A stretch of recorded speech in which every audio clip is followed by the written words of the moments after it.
23 bab. Sara 127 жыл жашады. Ал Кирият Арбада, Канаан жериндеги азыркы Хеброндо көз жумду.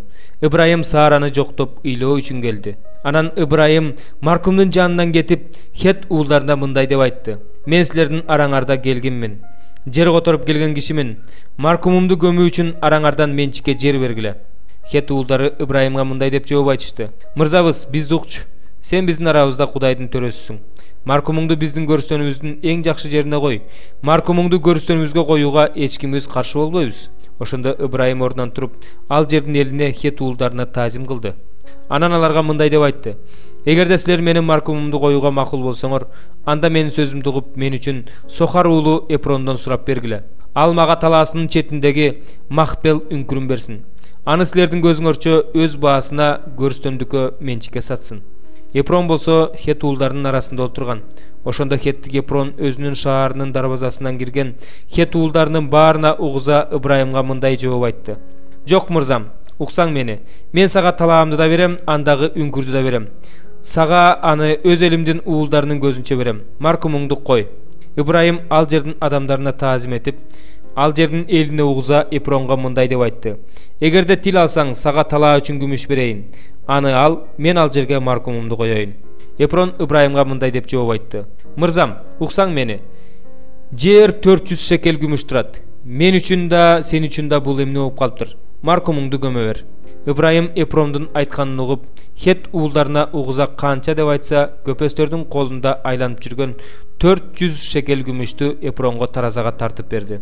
Ошентип Мамрейдин каршысындагы Махпелдеги Эпрондун талаасы, ал жердеги үңкүр, ошондой эле талаадагы жана анын бардык тегерек четиндеги бактарактардын баары, анын шаарынын дарбазасы менен кирген бардык Хет уулдарынын көз алдында Ибрайымдын ээлигине өттү. Ошондон кийин Ибрайым аялы Сараны Канаан жергесиндеги Мамрейдин, азыркы Хеброн, каршысындагы Махпел талаасындагы үңкүргө койду. Ошентип Хет уулдарынан алган андагы талаа менен үңкүр Ибрайымдын менчик көрүстөнү болуп калды. 22 бөлүм. Иса үлгүн асаат аңгемелерин улантты. Асман падышачылыгын бул нерсеге салыштырса болот. Бир падыша өзүнүн уулунун үйлөнүү тоюн өткөрмөкчү болот. Ал тойго чакырылгандарды чакырыш үчүн кулдарын жөнөтөт. Бирок алардын келгиси келбейт. Ошондо ал башка кулдарын жөнөтүп: "Дасторконумду даярдап койдум. Торпокторум, борго байланган малым союлду. Баары даяр, тойго келгиле" деп айттырат. Бирок чакырылгандар кайдыгер мамиле кылып, бири талаасына кетсе, бири соода кылганы кетет. Дагы бирөөлөрү кулдарын кармап алып, кордоп өлтүрүп салышат. Муну уккан падыша каарданып аскерлерин жиберет. Алар канкорлорду өлтүрүп шаарын күлгө айландырышат. Ошондо падыша кулдарына мындай дейт: "Той даяр, бирок чакырылгандар татыктуу эмес болуп чыкты. Ошондуктан 9 жолдун тоомуна баргыла да, жолуккандардын баарын тойго чакыргыла." Кулдар жолго чыгышат да, жолуккандардын баарын, жаманын да, жакшысын да чогултушат. Ошентип той өткөргөн жай мейманга толот. Падыша меймандарды көрүш үчүн кирип, ал жерден той кийимин кийбеген бир адамды көрөт. "Ага, досум, той кийимин кийбей бул жерге кантип кирдиң?" дейт. Тиги адам унчукпайт. Ошондо падыша кулдарына мындай дейт: "Колу бутун байлап, муну сырттагы караңгылыкка ыргытып жибергиле. Ал жерде ый жана тиш кычыратуу болот. Анткени чакырылгандар көп, бирок тандалгандар аз." Ошондон кийин фарисейлер барып, Исаны сөзүнөн кармоо жөнүндө кеңешишти. Анан алар Ираттын адамдарын жана өз шакирттерин Исага жөнөтүштү. Алар келип: "Устат, сенин адилеттүү адам экениң бизге белгилүү. Кудайдын мыйзамдарын туура окутасың. Эч кимге жагынбайсың, бет карамалык кылбайсың. Оюңдачы, Рим падышасына салык төлөө туурабы же туура эмеспи?" дешти. Иса алардын арам оюн билип: "Эки жүздүүлөр, эмнеге мени сынап жатасыңар? Мага салыкка төлөнүүчү тыйынды көрсөткүлөчү" деди. Ага 1 динарий алып келип беришти. Иса алардан: "Мына бул сүрөт менен жазуу кимдики?" деп сурады. "Падышаныкы" деп жооп беришти алар. Ошондо Иса аларга: "Анда падышага тиешелүүнү падышага, Кудайга тиешелүүнү Кудайга бергиле" деди. Алар муну укканда таң калып, Исанын жанынан кетип калышты. Өлгөндөр тирилбейт деген садукейлер ошол күнү Исанын жанына келип мындай деп сурашты: "Устат, Муса мындай дебеди беле? Ким бала көрбөй көз жумса, анда анын аялын бир тууганы алып, анын тукумун уласын. Арабызда 7 бир тууган бар эле. Биринчиси үйлөнүп бала көрбөй өлүп калды. Аялы инисине калды. экинчиси, үчүнчүсү, атүгүл жетинчиси да ошондой болду. Акырында аял да өлдү. Өлгөндөр тирилгенден кийин ал аял бул жети бир туугандын кимисинин аялы болот? Анткени аны баары аялды калышкан. Иса аларга мындай деп жооп берди: Силер ыйык жазууну жана Кудайдын күчүн билбегендиктен жаңылып жатасыңар. Анткени өлгөндөр тирилгенден кийин аял алуу, күйөөгө тийүү деген болбойт. Алар асмандагы Кудайдын периштелеринде болуп калышат. Ал эми өлгөндөрдүн тирилери жөнүндө болсо, Кудайдын "Мен Ыбрайымдын, Ысхактын, Жакыптын Кудайымын" деген сөзүн окуган жок белеңер.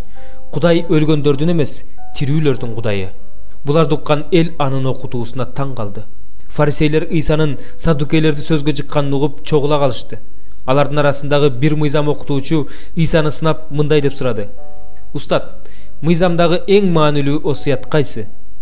Исага мындай деп жооп берди: "Кудай Теңириңди чын жүрөгүң менен, жан дилиң менен, бүт акылың менен сүй. Биринчи жана эң маанилүү осуят ушул. Экинчиси ушуга эле окшош. Өзүңдү кандай сүйсөң, жакыныңды ошондой сүй." Бүт мыйзам жана пайгамбарчылыктар ушул эки осуятка негизделген. Фарисейлер чогулганда Иса алардан: "Машаяк жөнүндө кандай ойдосуңар? Ал кимдин уулу?" деп сурады. "Дөөттүн" деп жооп беришти алар. Иса аларга: "Дөөт ыйык рухтун жетеги менен Машаякты Теңирим деп айткандыгын кандай түшүнөсүңөр? Анткени Дөөт мындай дебеди беле? Теңир менин Теңириме мындай деди: Мен сенин душмандарыңды бут алдыңа жыкканга чейин менин оң жагыма отур. Ошентип, эгерде Дөөт аны Теңир деп атаган болсо, кантип ал анын уулу болсун" деди. Ошондо эч ким жооп бере алган жок. Ошол күндөн тартып эч ким ага суроо берүүгө даабай калды. 12 бөлүм.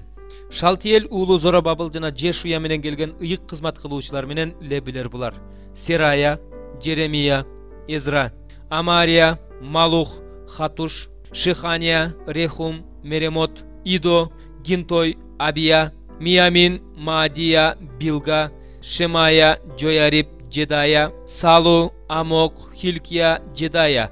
Булар Жешуянын тушундагы башкы ыйык кызмат кылуучулар жана алардын бир туугандары.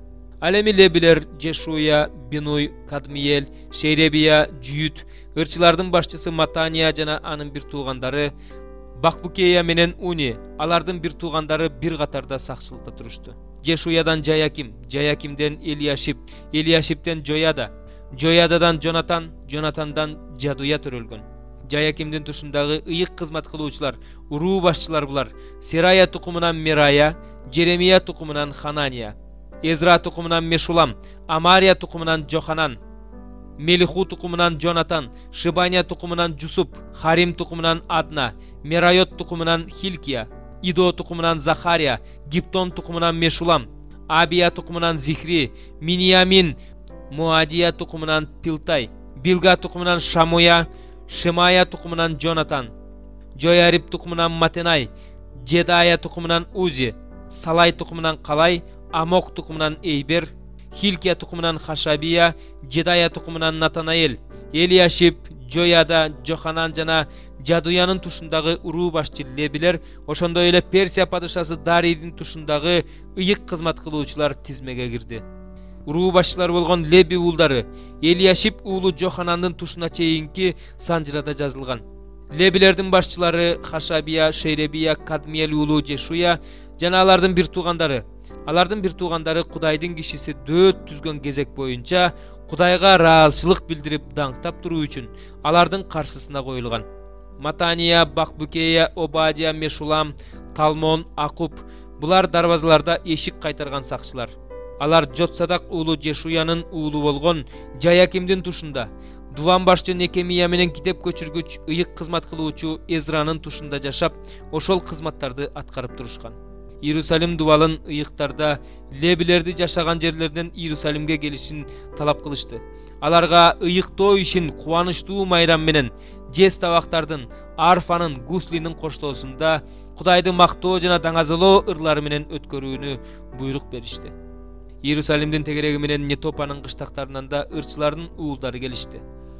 Бейт Гилгалдан да, Геба жана Азмабет талааларынан да келишти. Себеби ырчылар Иерусалимдин чет жакаларында кыштак куруп алышкан.